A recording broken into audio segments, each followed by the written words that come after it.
दृष्टीनं आपण या ठिकाणी अशा पद्धतीची योजना केली होती। मला खरं म्हणजे मी तिन्हीचा चार्ट या ठिकाणी तयार केलेला आहे। आपल्या लक्षात येईल आत्तापर्यंतच्या योजनांमधली सगळ्यात मोठी योजना ही यावेळची कर्जमाफीची योजना आहे।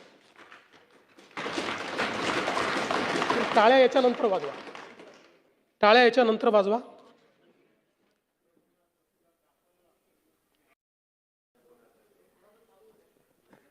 सातत्याने या संदर्भात अटी शर्ती आहे तशी मागणी होत होती। आज जवळपास आमच्या रणधीर सावरकरांच्या नेतृत्वात महायुतीचे सर्व आमदार मला भेटले आणि त्यांनी सगळ्यांनी मागणी केली की ही 50,000ची अट तुम्ही काढून टाका।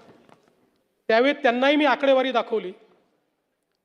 मी त्यांना सांगितलं की अट काढल्याने आमच्यावर 3-4 हजार कोटीचा भुर्दंड येईल, फार येईल असं नाही, 4,000 कोटीचा येईल, 5,000 कोटीचा येईल, पण शिस्तीचा भाग म्हणून ही आणलेली आहे। त्यांना दाखवलं की समजा 1 लाखापर्यंत नेली तर 2 लाखच शेतकरी असे राहतात की ज्यांच्यावर त्या ठिकाणी त्यांना याचा फायदा मिळत नाही। पण तरी देखील सगळ्यांचं मत होतं की 2 लाख शेतकरी का सोडता। केवळ त्याच्याकरता शेतकऱ्यांमध्ये अशी भावना होईल की कोणाला ठेवलं आणि कोणाला वगळलं।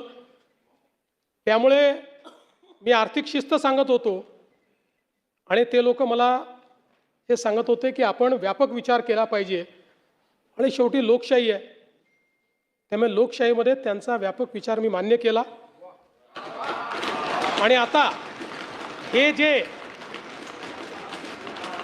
महात्मा फुले कर्जमाफी योजनेतले जे लोक होते ज्यांना 50,000 रुपयापर्यंत आपण म्हटलं होतं त्यांनाही 2 लाखापर्यंत कर्जमाफी झाली। आणि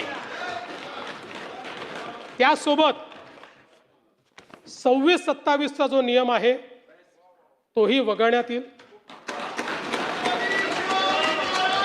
आता आपल्याकडे तर सगळं आहेच, 26 मध्ये कोणी कोणी पैसे भरले आहेत। जसे यांनी सांगितलं 95% लोकांनी पैसे भरले, त्यामुळे आता त्याच्या आधीच्या 3 वर्षातले कुठलेही 2 वर्ष ज्यांनी रेग्युलर भरलेले आहेत ते सगळे लोक याकरता पात्र होतील। पुन्हा सांगतो, पहिल्यांदा राज्य सरकारने हा निर्णय घेतलाय, यापूर्वी कधीही असा निर्णय झालेला नाही।